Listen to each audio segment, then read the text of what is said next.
کی بقا ہے اگر تو اسلامائزیشن میں 61 سال کی ہماری بے وفائی اللہ کے ساتھ کیے ہوئے وعدے کی، اس کا ایک عذاب ادنا ہم جھیل چکے ہیں۔ 71 یاد کی سن 71 پاکستان 2 لخت، 93,000 مسلمان پاکستانی بھارت کی قید میں بھیڑوں بکریوں کی طرح ہانک کر لے جائے گئے، ٹرکوں میں بھر بھر کر، جیسے کہ ڈیرہ غازی خان سے بھیڑیں بکریاں آتی ہیں لاہور میں ذبح ہونے کے لیے، کنسنٹریشن کیمپس میں۔ ہمارے ٹائیگر نامی جرنیل نے پیش کیا اپنا ریوالور، کتنے لوگ مارے گئے، کتنا فساد ہوا، مسلمان کے ہاتھوں مسلمانوں کا خون کتنا ہوا۔ یہ اللہ کا ایک خاص عذاب ہوتا ہے۔ میں نے وہ آیت آپ کو سنائی تھی، قل هو القادر على ان يبعث عليكم عذابا من فوقكم او من تحت ارجلكم۔ اے نبی سے کہہ دیجیے اللہ اس پر قدرت رکھتا ہے، جب چاہے تم پر کوئی عذاب اوپر سے بھیج دے، تمہاری زمین کے نیچے سے نکال دے۔ زلزلہ آیا تھا کہ نہیں؟ او یلبسکم شیعا، ایک تیسری شکل بھی ہے، نہ اللہ آسمان کو کوئی تکلیف دے نہ زمین کو، زمین پھٹے گی تو آدمی جائے گا نا اندر، بلکہ تمہیں گروہوں میں تقسیم کر کے او یلبسکم شیعا فیذیق بعضکم بعض بعض، تو ایک دوسرے کی قوت کا ایک دوسرے کو مزہ چکھائے، تم خود ایک دوسرے کے گلے کاٹو۔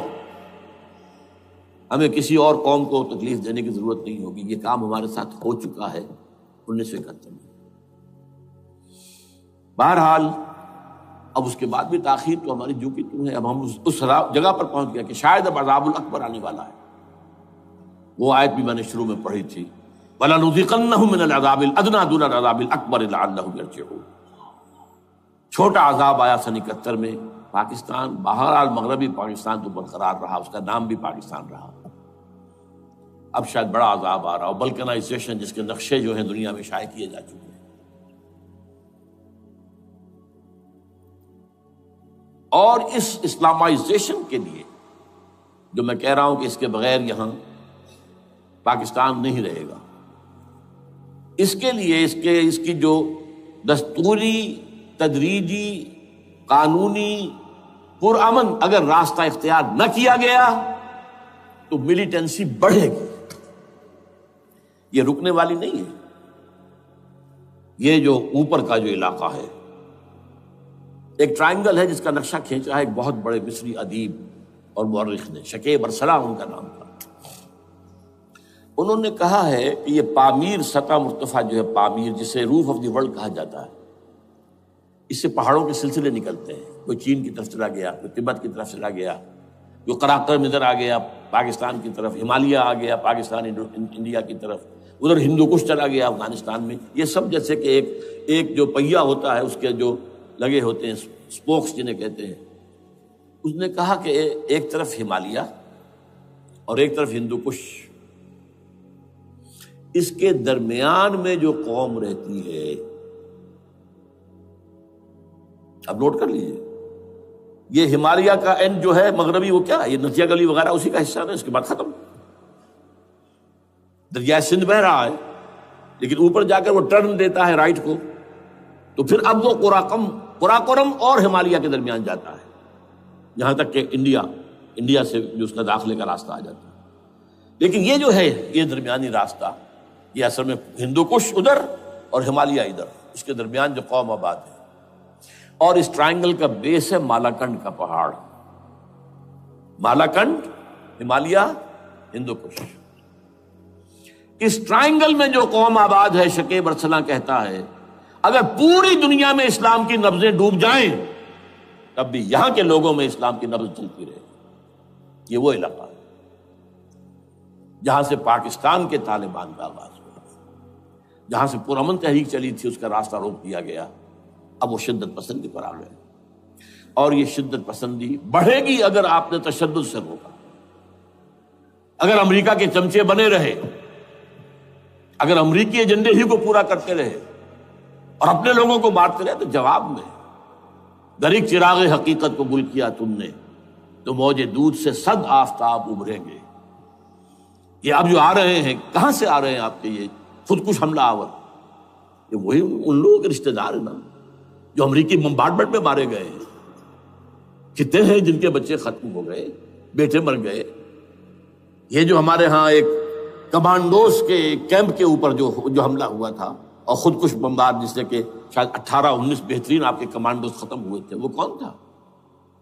وہ خود کمانڈو تھا. اندر کوئی اور تو جا ہی نہیں سکتا تھا, یہ کمانڈوز کا کیمپ تھا اور اس کے میس میں لوگ جا سکے, کوئی جا سکے. وہ خود کمانڈو تھا. اس کی بیٹی لال مسجد کے اندر جلی تھی. اب آپ اندازہ کیجئے کہ اس کے دل میں جو کھول رہا تھا اس کا جذبہ, اس نے اس کو ٹھنڈا کیا خود جان دے کر. تو جان لیجیے ادھر باجوڑ میں حملہ ہوا تھا, ادھر جو ہے ہماری ملٹری پریڈ کے اوپر حملہ ہو گیا. تو یہ بات رکے گی نہیں. اور یہ ظاہر بات ہے کہ اب شمال سے لے کر نیچے تک کی بات ہے. وہاں پر بھی میں نے شروع بھی کہا تھا یہ خطرہ حقیقی ہے, غیر حقیقی نہیں ہے, وہمی اور خیالی نہیں ہے.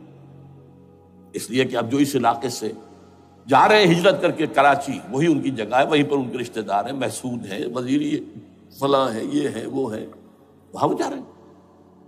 اور وہاں پر بھی ظاہر بات ہے کہ جو کچھ ہو رہا ہے افغانستان میں اور جو کچھ ہو رہا ہے شمال سرحدی صوبے میں, اس کا ایک تسلسل ہوگا. میں یہاں یہ عرض کر دوں آپ سے کہ تقریباً 4 سال قبل, بلکہ 4.5 سال, میں انتہائی مایوسی کو پہنچ چکا تھا کہ پاکستان کا وجود باقی نہیں رہے گا. میں نے یہی تقریر کی ہے 29 فروری سن 2004 کو اسی جگہ. پاکستان جواز کھو چکا. یہ اسلام کے نام پر تھا. ویئر از اسلام؟ جو اسلام یہاں وہ تو بھارت میں بھی ہے, وہ تو امریکہ میں بھی ہے. وہ کہاں ہے اسلام کا سیاسی نظام, اسلام کا تعزیراتی نظام, اسلام کا کرمنل لا, اسلام کا سول لا, اسلام کے فیملی لاز کہاں بنائے تھے اس شخص نے جو فیلڈ مارشل بنا تھا, خود ساختہ, جو اس نے قوانین بنائے تھے. تمام علماء نے کہا تھا, تمام مکتبہ فکر کہ غلط ہے. تحریک کوئی نہیں اٹھائی, یہ ان کی غلطی تھی, کوتاہی تھی. جمہوریت کی تحریک میں شامل ہو گئے, اس پر کوئی تحریک نہیں چلائی. بہرحال وہ نظام کہاں ہے؟ وہ نظام تو قائم نہیں کیا. اس حوالے سے یہ اپنا جواز کھو چکا ہے. دو ریشنل ریزون دیت جسے کہتے ہیں فرینچ کے اندر, ریزون دیت کو کسی چیز کی ریزن, ریشنل آف ایگزسٹنس. اس کے بعد یہ ہے کہ پچھلے سال سے کچھ مایوسی میں کمی ہوئی.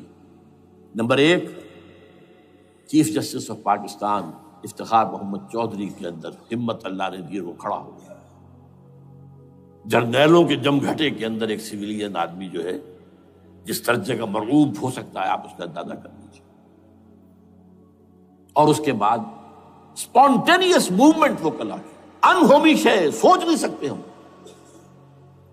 یہ موومنٹ جو ہے یہ کوئی اسٹریٹ ارچنز کی چلائی ہوئی نہیں ہے, یہ ہمارے ہاں کے گاموں ماجوں کی نہیں ہے, بلکہ یہ تو پڑھے لکھے لوگ, وکیل, کالے کوٹ, کالی ٹائیاں, پینٹ, یہ جو سختیاں جھیلی ہیں انہوں نے. ابھی تک وہ تحریک چل رہی ہے. اگر اس سے ظاہر بات ہے وقت گزرنے کے ساتھ ساتھ اس کی وہ تیزی اور تندی میں تو کبھی آئی, اور حکومت کو موقع ملا ان کے اندر کوئی رفت پیدا کرنے کا بھی. لیکن بہرحال ان دونوں چیزوں سے میری مایوسی میں قدرے کمی ہوئی. اب دوسری بات وہ تھی 18 فروری کے الیکشن کا پرامن طور پر منعقد ہو جانا. میں یہ سمجھتا تھا کہ